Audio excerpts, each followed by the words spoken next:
Assalamualaikum warahmatullahi wabarakatuh. Selamat pagi semuanya. Apa kabar?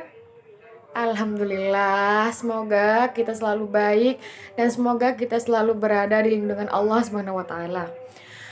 Baik, sebelum kita memulai pada pelajaran pagi hari ini, Ibu menunjuk ketua kelas untuk membaca doa terlebih dahulu. Bismillahirrohmanirrohim. Raditu billahi robba wa bil islami dina wa bi muhammadin nabiyya wa rasula. Rabbi zidna ilma warzuqna fahma. Amin ya rabbal alamin. Ada yang tahu kita akan belajar apa hari ini? Iya, betul. Kita sekarang akan mempelajari tentang Al-Quran dan hadis sebagai pedoman hidup kita. Nah, sekarang Ibu akan menjelaskan tentang Al-Quran. Apa sih Al-Quran itu? Ada yang tahu apa itu Al-Quran? Iya, coba Sari, apa Al-Quran itu? Kalam Allah, boleh kita sebut Al-Quran itu adalah kalamullah ataupun kalam Allah.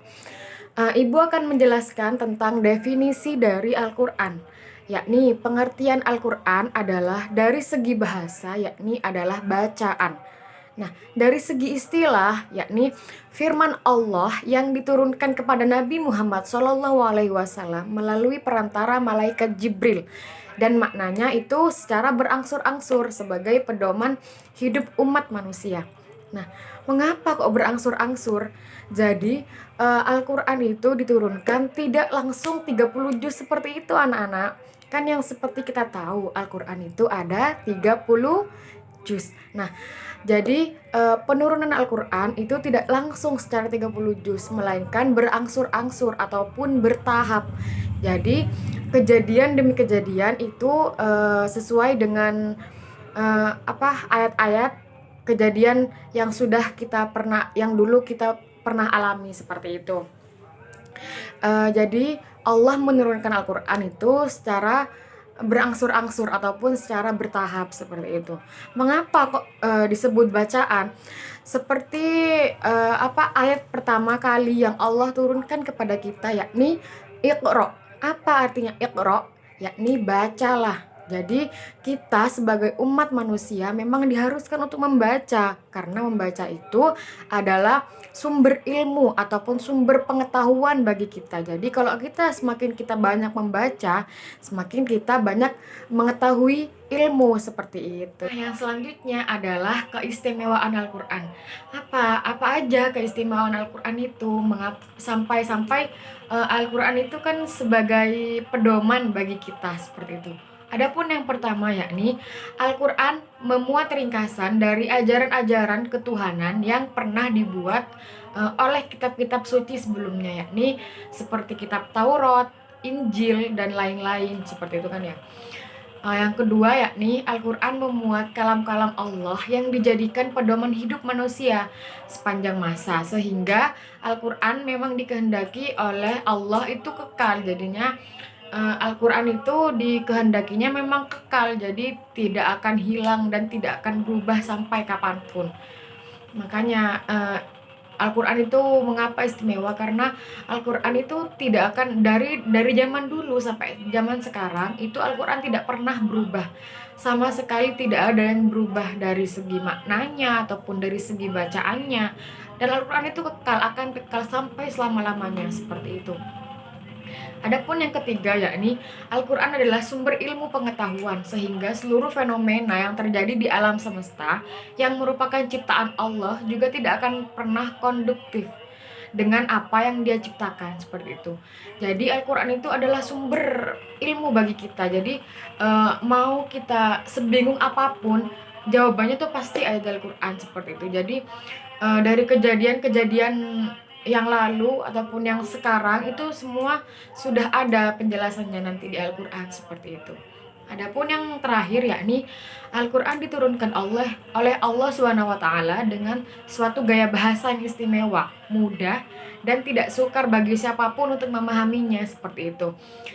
Apalagi bisa mengamalkannya seperti itu. Jadi keistimewaan Al-Quran itu dia tuh mengapa istimewa, karena mudah untuk dipahami dan tidak sukar untuk kita memahami seperti itu. Jadi sehingga kita tuh bisa mengamalkannya dalam sehari-hari ataupun dalam kita lagi kebingungan ataupun seperti apa, semuanya itu ada di Al-Qur'an, semuanya seperti itu.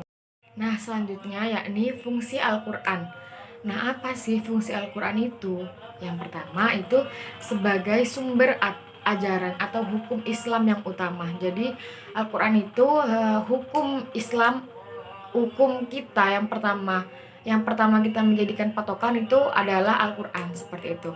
Adapun yang kedua yakni sebagai konfirmasi dan informasi terhadap hal-hal yang tidak dapat diketahui oleh akal. Jadi apa yang tidak dimuat oleh akal kita itu semua sudah ada di Al-Qur'an, seperti itu. Nah, mengapa? Itulah alasannya Al-Qur'an itu sebagai konfirmasi dan informasi bagi kita umat manusia, seperti itu. Nah, selanjutnya yakni petunjuk hidup manusia ke jalan yang lurus tentang berbagai hal, walaupun petunjuk tersebut terkadang bersifat umum yang mengkehendaki penjabaran dan perincian. Jadi itu adalah Al-Qur'an itu petunjuk kita untuk menuju jalan yang lurus, seperti itu. Jadi ke jalan yang benar, tidak ke jalan yang salah, seperti itu. Dan yang terakhir yakni sebagai pengontrol dan pengoreksi terhadap ajaran-ajaran masa lalu, yaitu Injil, Zabur, dan Taurat. Jadi Al-Qur'an itu adalah sebagai pengontrol dari kitab-kitab yang sebelumnya sudah ada, seperti. Nah, selanjutnya Ibu akan menjelaskan tentang hadis ataupun pengertian hadis. Nah, dari segi bahasa, hadis adalah cerita baru ataupun peristiwa dan riwayat dan lain-lain. Itu dari segi bahasanya, dan dari segi istilahnya, segala sesuatu yang bersumber dari Nabi Muhammad SAW, baik berupa dari ucapan, perbuatan, sikap, ataupun keputusan, seperti itu. Nah, hadis biasa juga dimaknai dengan sunnah. Nah, selain Al-Qur'an, pedoman utama bagi umat muslim yakni adalah sunnah Nabi, ataupun mengikuti sunnah Nabi itu merupakan bukti kecintaan kita kepada Allah. Makanya mengapa hadis itu dijadikan pedoman untuk kita, jadi untuk melengkapi Al-Qur'an, seperti itu. Nah, yang terakhir yakni fungsi hadis. Apa sih fungsi hadis itu? Nah, adapun fungsi hadis adalah sebagai sumber ajaran atau hukum Islam yang kedua setelah Al-Qur'an. Dan hadis ini mempunyai peranan yang sangat penting terhadap keberadaan Al-Qur'an, karena sebagian ayat Al-Qur'an itu memang merupakan ayat-ayat yang membutuhkan penjelasan dan perincian. Nah, maka dari itu penjelasan dan perincian yang mungkin kurang jelas dari Al-Qur'an itu nanti dirincikan di hadis itu, seperti itu. Makanya hadis itu adalah pelengkap dari pedoman kita, yakni selain Al-Qur'an, seperti itu. Mungkin itu saja yang bisa Ibu sampaikan. Mungkin dari kalian ada pertanyaan ataupun ada yang ingin bertanya tentang apa yang sudah Ibu barusan sampaikan. Tidak ada ya, baik jika tidak ada karena waktunya sudah juga sampai. Ntar lagi kalian istirahat. Mungkin itu saja yang bisa Ibu sampaikan pada mata pelajaran hari ini. Untuk ketua kelas silahkan dibaca doanya.